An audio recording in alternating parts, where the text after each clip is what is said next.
Salut à tous l'équipe, j'espère que vous allez bien. Aujourd'hui on va se faire le parcours de Masashi Kishimoto, le créateur de Naruto. On avait déjà fait Tite Kubo, le créateur de Bleach, et Eiichiro Oda, le créateur de One Piece, et comme ça on complète le Big 3. D'ailleurs j'ai l'impression que la vidéo sur Eiichiro Oda elle est passée un peu inaperçue, donc n'hésitez pas à aller checker la famille. Comme d'hab les gars, n'hésitez pas à donner de la force, activer la petite cloche, envoyer les petits pouces bleus, et l'espace commentaire il est fait pour vous. Allez, c'est parti. Masashi Kishimoto, il est né le 8 novembre 1974 à Nagi, un petit bourg de la préfecture d'Okayama. Il grandit avec un frère jumeau, Seiichi Kishimoto, sur lequel je reviendrai un peu plus tard dans la vidéo. Kishimoto, il est plutôt timide quand il est petit et il va naturellement se réfugier dans le dessin, jusqu'à ce que ça devienne une vraie passion. Ses premiers modèles de dessin, c'est des personnages d'anime comme Dragon Ball et Dr. Slump de Toriyama, Kinnikuman de Yoshinori Kunai et Takashi Shimada. Kinnikuman, pour ceux qui sont curieux, c'est traduit par Muscleman. C'est un manga sorti en 1979 dans le Jump. Ça raconte l'histoire de Suguru, un prince maladroit et un peu flippé de la planète Muscla, qui va découvrir son héritage royal après avoir grandi sur Terre en mode citoyen lambda. Il y a aussi Mobile Suit Gundam de Yoshiyuki Tomino et Hajime Yatate, ou encore Doraemon du duo Fujiko-Fujio. Mais les deux principales influences revendiquées par Masashi Kishimoto, c'est Akira Toriyama de DBZ et Katsuhiro Otomo avec Akira. Pour ceux qui veulent en savoir plus sur Akira Toriyama et Katsuhiro Otomo, il y a les deux vidéos dispo sur la chaîne. D'abord, on va parler de la relation entre Kishimoto et l'auteur de DBZ. C'est simple, Kishimoto il considère Akira Toriyama comme son maître. Il le dit lui-même dans l'hommage qu'il lui a adressé après sa disparition. Soudain, le Dragon Ball qui faisait partie de ma vie depuis tant d'années a pris fin, j'ai ressenti un incroyable sentiment de perte et je ne savais pas à quoi m'attendre. Mais en même temps, c'était aussi l'occasion pour moi de vraiment comprendre la grandeur du professeur qui a créé Dragon Ball. Je veux aussi créer des œuvres comme la vôtre, je veux être comme mon maître. Donc voilà, il le considère vraiment comme son maître et c'est lui qui lui a donné vraiment envie de devenir mangaka. D'ailleurs, ils s'étaient même rendu hommage l'un et l'autre avec ces deux illustrations à l'occasion du 10e anniversaire de Naruto. À gauche, c'est Toriyama qui a dessiné Goku dans une tenue de ninja et à droite, c'est Kishimoto qui dessine Naruto avec la tenue de Goku. Comme quoi, Toriyama, ça reste le GOAT du shonen quoi qu'il arrive. L'autre grosse influence donc de Masashi Kishimoto, c'est Katsuhiro Otomo avec Akira. Quand il est au collège, Kishimoto il va délaisser un peu le dessin pour faire d'autres activités. Et donc son rêve de mangaka il commence un peu à s'éloigner. Mais un jour, alors qu'il se balade à vélo, il tombe sur une affiche d'Akira. Et là, il prend un méga choc. Ça réveille direct sa passion pour le dessin, et à partir de là, il va s'y remettre. Et on le comprend quand on voit comment Otomo il a repoussé les limites du manga dans le style graphique et dans le style narratif. Donc voilà pour les influences. En gros, c'était vraiment les références populaires pour les garçons de son âge à l'époque. Au-delà du manga, Kishimoto il a développé d'autres passions pendant son enfance. Par exemple, il a toujours kiffé les films de samouraï et d'arts martiaux, et forcément, ça l'a beaucoup influencé dans sa créativité. Il aimait aussi beaucoup jouer aux jeux vidéo, et comme on a vu avant, c'était un énorme fan d'Akira Toriyama, donc quand Dragon Quest est sorti sur Famicom, il était comme un ouf. Au collège, il a aussi une période où il s'est éloigné du dessin pour faire du sport et il pratiquait pas mal le baseball à ce moment-là. Pour rappel, au Japon, le baseball c'est un des top sports, c'est archi populaire et ça se pratique même à l'école. Masashi Kishimoto il rêve donc de devenir mangaka depuis le collège, et il va entretenir cette passion. C'est à ce moment-là qu'il va créer son premier manga, Yatari-kun, qui est déjà un manga sur les ninjas. De ce que j'ai vu, ça a jamais été publié et j'ai pas réussi à trouver d'image, donc n'hésitez pas à me dire dans les commentaires si vous avez des infos qu'on n'a pas. Au lycée, Kishimoto il va donner de plus en plus de temps au dessin, jusqu'à délaisser ses devoirs. Il est déterminé à devenir mangaka, malgré les doutes et les pressions familiales. Il devient de plus en plus chaud en dessin, et après le lycée, il décide de s'inscrire à l'université de Kyushu dans un cursus artistique. Pendant cette période, il va améliorer son style et ses techniques, et travailler sur plusieurs projets. Donc là, je vais vous parler des premières œuvres qu'il a publiées. On a d'abord Karakuri, c'est un one-shot qu'il a publié en 1996 et qui lui a fait gagner le Upstep Award, donc à l'âge de 20 ans. Juste pour rappel, le Upstep Award, c'est un concours organisé par le Weekly Shonen Jump à peu près tous les mois, et le but, c'est de faire émerger des nouveaux talents. C'est un concours qui a été gagné par pas mal de grosses têtes comme Eiichiro Oda, comme on avait vu dans la dernière vidéo, mais aussi Takehiko Inoue, l'auteur de Slam Dunk, ou encore Yoshihiro Togashi, le papa de Hunter. Dans Karakuri, on est dans un monde où pour lutter contre un virus mortel, il y a une techno d'implant qui a été développée, sauf qu'elle a été détournée en mode arme humaine, et il y a une unité d'élite qui les combat et qui s'appelle Karakuri. Karakuri va pas être poursuivi dans le Jump faute d'audience, mais grâce à cette œuvre, Kishimoto il va signer avec la Shueisha, et il va commencer à collaborer avec l'éditeur Kosuke Yaagi. Je pense que vous avez capté, mais avec cette signature, Kishimoto, il va vraiment démarrer sa carrière de mangaka professionnel. Mais il va envoyer pas mal d'autres œuvres qui vont être soit refusées, soit qui vont rester au stade de prototype.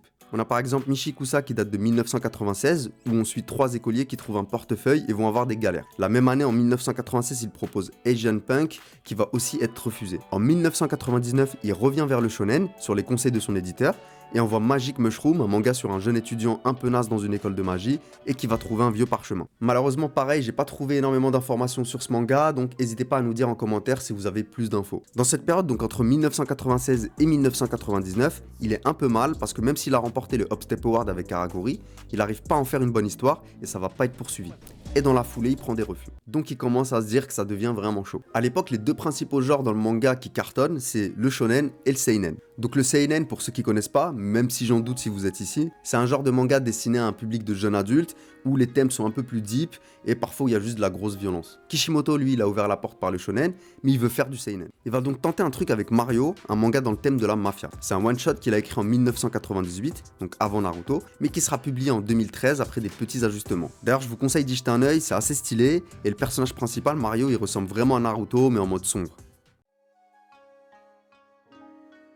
Donc là, on est en 1999 et depuis son premier petit succès avec Karakuri, il a du mal à ressortir une œuvre qui sort du lot. Alors il va se poser et analyser tout ce qu'il a fait pour en sortir le meilleur. Son but, c'est de faire un shonen avec un héros idéal, un peu du style de Son Goku, genre un peu naïf mais super déterminé. Ce que je vous ai pas dit, c'est que 2 ans avant, donc en 1997, Kishimoto il avait déjà sorti un premier chapitre d'un manga qui s'appelait Naruto et on retrouve toutes les bases de l'histoire avec un angle un peu différent. Dans cette version, Naruto c'est lui-même un démon renard qui vit sous forme humaine et qui cherche à s'intégrer dans un village de ninjas. C'est publié dans le Hakamaru Jump, en gros c'est une édition spéciale du Weekly Shonen Jump qui est publiée 2 fois dans l'année et ça va un peu flopper. On revient en 1999 et avec sa nouvelle expérience, il décide de reprendre Naruto sur les conseils de son éditeur Yaagi en faisant des ajustements. Par exemple, il va remplacer les lunettes du personnage par un bandeau sur le front parce que c'est plus simple à dessiner. Et oui, avec le rythme de production d'un manga, vaut mieux se simplifier la vie. Comme Toriyama avec les Super Saiyans, pour ceux qui savent pas, si les Super Saiyans sont blonds, c'est pour éviter de perdre du temps à colorier tous les cheveux en noir. Dans les ajustements apportés, il va revoir aussi l'histoire, mais on retrouvera quelques éléments comme le multiclonage ou encore le renard à 9 queues qui n'est plus Naruto du coup. Parmi ses références pour Naruto, Kishimoto il va s'inspirer notamment de son village d'enfance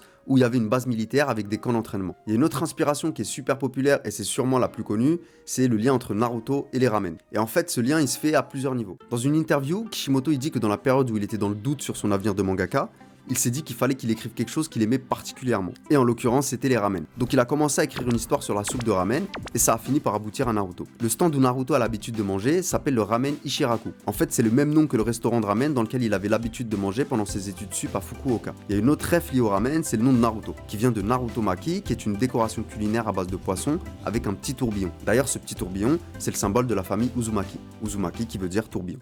Pour ceux qui ont vu la vidéo sur Akira Toriyama, on a vu l'influence de DBZ sur le shonen et tous les codes que c'est venu poser. Kishimoto, comme Oda, c'est un énorme fan de Toriyama et donc on va retrouver beaucoup de codes qu'avait instauré DBZ. Le héros naïf mais super déterminé, les tournois, les ennemis de plus en plus puissants, les nouvelles techniques qui se débloquent, etc. Je vais terminer sur une autre inspiration qui est sans doute la plus majeure, c'est Kyuubi, c'est-à-dire le démon renard à 9 queues. Pour ceux qui s'intéressent à la mythologie japonaise ou qui sont des gros gamers, si je vous dis Kitsune, je suis sûr que ça vous parle. Le Kitsune, c'est une créature du folklore japonais qui appartient au groupe des yokai.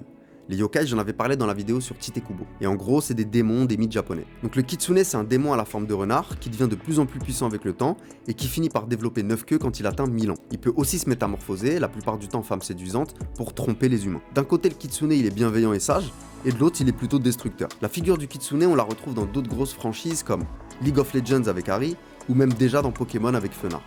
Dans une interview, Kishimoto, il nous révèle l'ordre de création des personnages.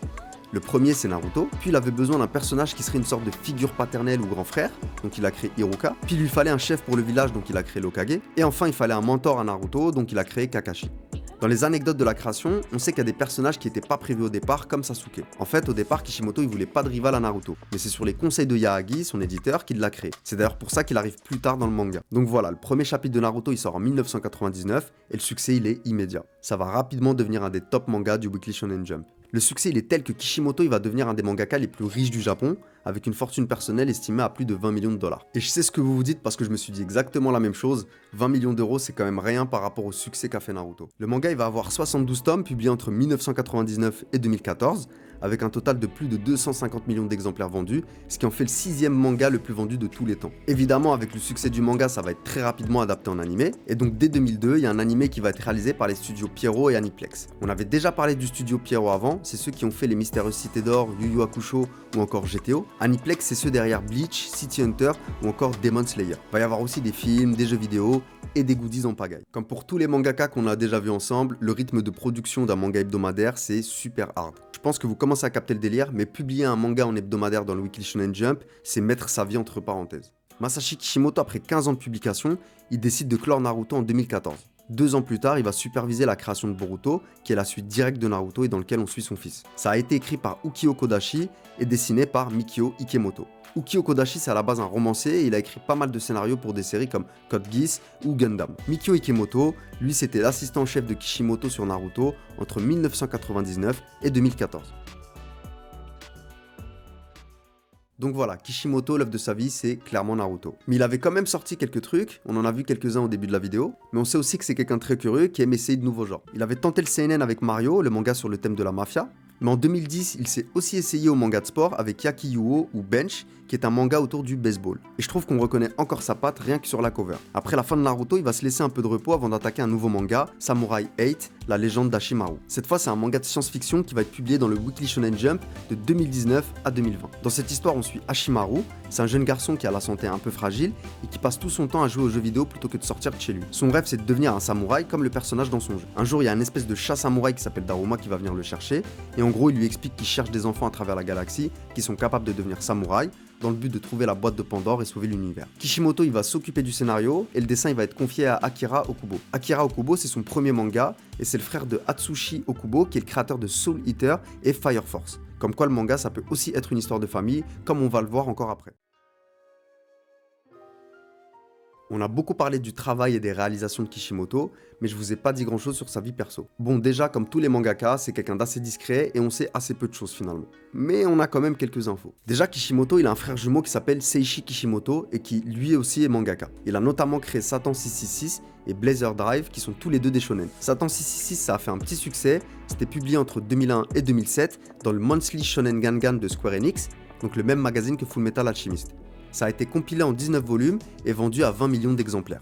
Comme vous pouvez imaginer, c'était un petit peu compliqué pour lui parce que son frère avait tout arraché avec Naruto et forcément les gens ils adorent comparer. Il a même reçu des lettres d'insultes qui l'accusent de copier sur Naruto. Donc voilà, n'importe quoi, les gens ont trop la haine pour rien. L'autre info que je trouve super cool, c'est son amitié avec Oda. On en avait déjà parlé dans la vidéo d'Akira Toriyama et sur celle d'Eiichiro Oda. Les deux mangakas sont potes depuis longtemps et ils se considèrent tous les deux comme des disciples de Toriyama. Ce que je trouve ouf, c'est que c'est les deux auteurs des plus gros shonen de ces dernières années et ça fait vraiment plaisir de savoir qu'ils sont potes. Évidemment, il y a un fond de rivalité entre les deux, mais c'est plus quelque chose de sain qui les stimule qu'autre chose. En 2015, ils ont fait une interview ensemble et ils ont raconté pas mal d'anecdotes. Par exemple, ils disent qu'ils se sont rencontrés à une soirée du Nouvel An du Jump et Kishimoto avoue que la première fois qu'il a vu Oda, il l'a appelé Oda Sensei parce qu'Oda il avait déjà sorti One Piece. Mais Oda il lui a dit de pas l'appeler comme ça parce qu'ils ont le même âge. Ils décrivent aussi leur rivalité. Oda dit par exemple: ce dont je suis le plus reconnaissant, c'est qu'il ait rendu la compétition si intense. De toutes les bandes dessinées hebdomadaires et de toutes les bandes dessinées du monde, celle qui m'a fait travailler le plus dur était Naruto, sans hésiter. Et Kishimoto lui il répond: j'avais l'œil sur One Piece, c'est sûr, c'était celui qu'il fallait abattre, j'en étais conscient. Mais ils témoignent aussi leur profonde amitié et admiration. Oda par exemple, il considère que Kishimoto, tout ce qu'il dessine, il le dessine bien, et que c'est aussi un boss des ondes, notamment parce qu'il anticipe le travail des animateurs. Kishimoto, lui, il est bluffé par la maîtrise des couleurs dans One Piece. D'ailleurs, il explique que pour ne pas que les deux séries se confondent, il évitait d'utiliser les mêmes couleurs. Dans les anecdotes insolites, Oda il révèle qu'à la base Sanji, il devait s'appeler Naruto, mais qu'il s'est ravisé quand Naruto est sorti. Et d'ailleurs, il raconte qu'il s'appelle souvent pour pas empiéter sur les idées et les concepts de l'autre. Et voilà, je pense qu'on a fait à peu près le tour sur Kishimoto. C'est clairement un boss qui est reconnu par tous ses pairs. Naruto, avec ses 250 millions d'exemplaires vendus, c'est le 6e manga le plus vendu de tous les temps, donc autant dire que ça a inspiré toute une génération de mangaka. J'espère que vous avez kiffé la vidéo. N'hésitez pas à partager toutes vos anecdotes dans les commentaires. Comme d'hab, on n'oublie pas les petits pouces bleus et d'activer la cloche. Et sur ce, je vous dis à la prochaine.